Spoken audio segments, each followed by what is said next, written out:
Hi, this is Kev. You know me as 1991 Necromancer, and 1991 being the year of my birth, Necromancer being a character in The Hobbit. So this is the first of the movie reviews that I shall be posting here on YouTube. Welcome, and I hope you stick around for more of them in the future.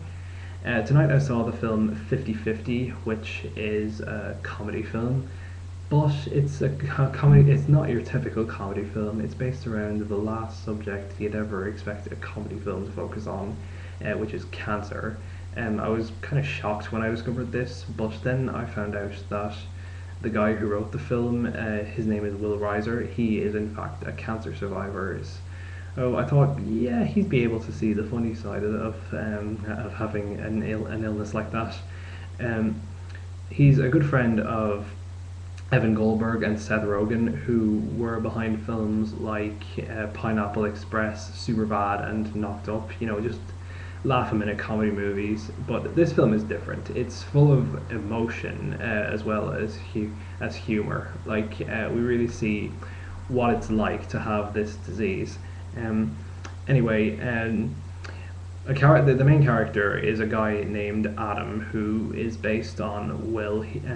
Adam is played by Joseph Gordon-Levitt, who has been the star of movies like 500 Days of Summer, Inception, and Hesher. One thing I really liked about this movie is that it established pretty early on that Adam is a very cautious guy. He doesn't drink or smoke or do anything excessive. He always cleans up after himself. He's very tidy, very organized. In the very first scene, we see him jogging, and he comes to a crossing, and there's a red light, so he doesn't cross. He just stays there jogging on the spot, despite the fact there are no cars in sight. And even though another jogger runs past and crosses the road, Adam just stays put. He doesn't want to take a chance because he's worried that something bad is going to happen. But we see him going to the doctor, and because he has back pains, and Adam discovers that he has a rare form of spinal cancer, and this blows his mind. His world is shaken. He has no idea how this could have happened to him, and why it's happened to him at such a young age. So we see the effect it has on him and the people around him. Like his girlfriend Rachel, who's played by Bryce Dallas Howard from Spider-Man, Spider-Man 3, Terminator Salvation, and The Help. She vows to stick by him through this disease, even though she doesn't really have any idea what she's supposed to do to help him. His best friend Kyle, who's played by Seth Rogen, he tries to make things seem like they aren't as bad as they really are. Like Adam discovers that he has a 50% chance of survival, hence the title of the movie, and Kyle tells him that that's a better chance than most people have. It tells him, trying to be humorous about it, he tells him that if he were a casino game, he'd have the best odds.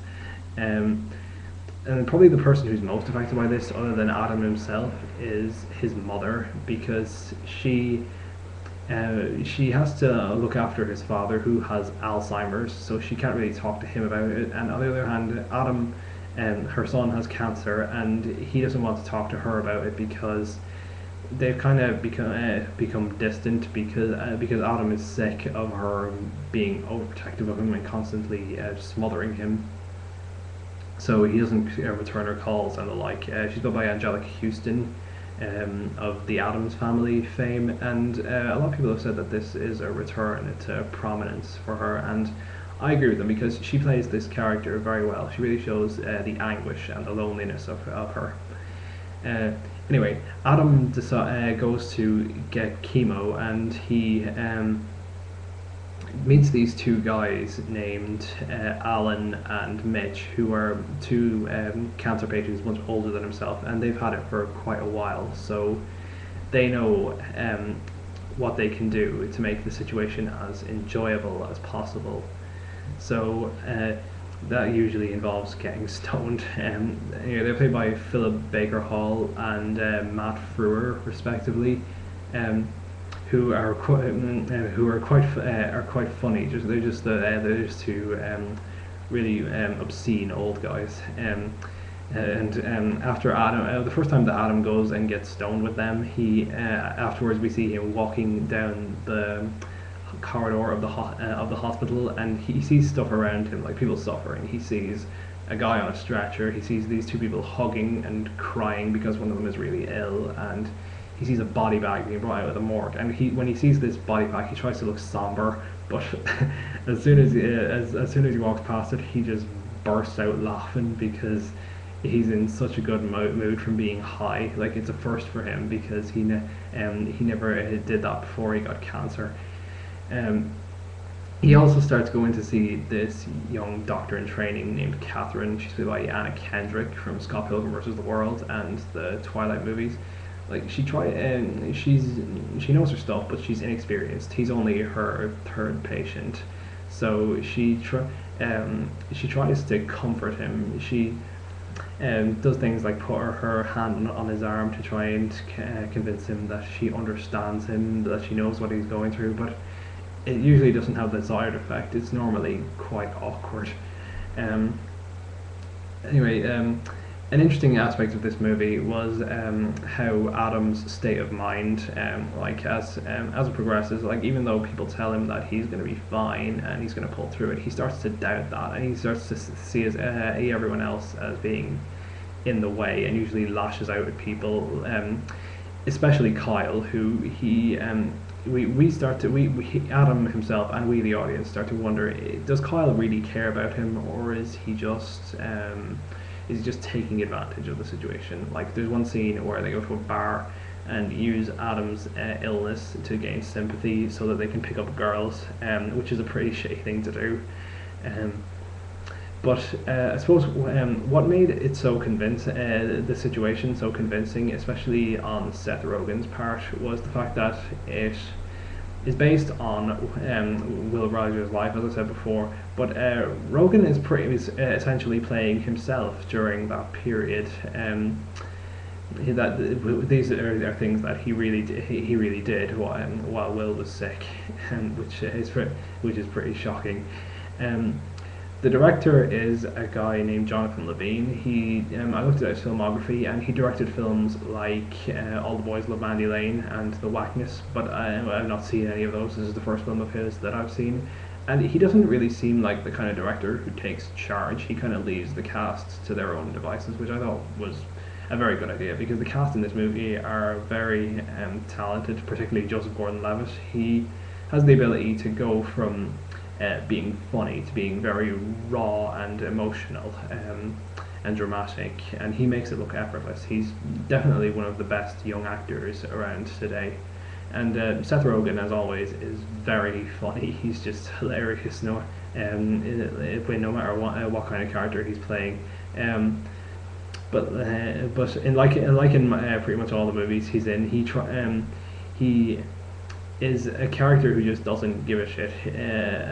He acts the way he wants to. He's very rude and obscene. He swears a lot, and he talks about subjects in public that most people wouldn't talk about.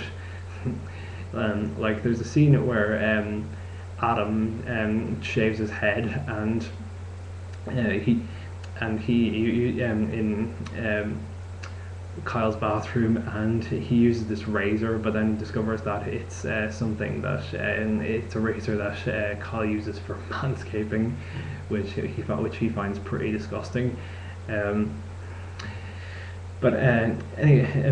Something odd that I found out about this movie was that Adam was originally supposed to be played by James McAvoy, and I found that a bit odd, because as much as I like James McAvoy, he just doesn't have the vulnerability that Joseph Gordon-Levitt has that makes him very believable in this role. So I don't know why he left the project, but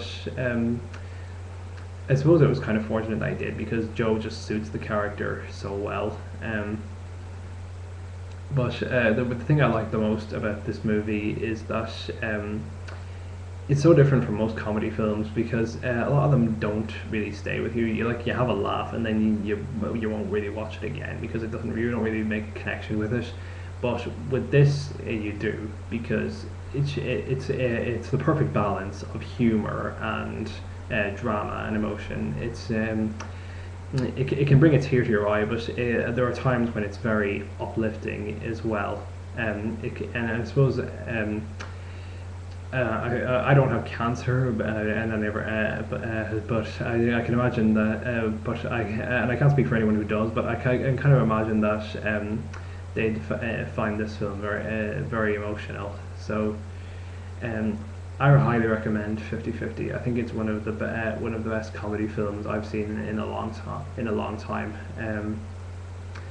I really think anyone who's interested in a comedy film that is emotional as well as humorous should really go and see it. Well, this has been the first of my reviews, and thank you very much for watching. I'll update as often as I can. Bye.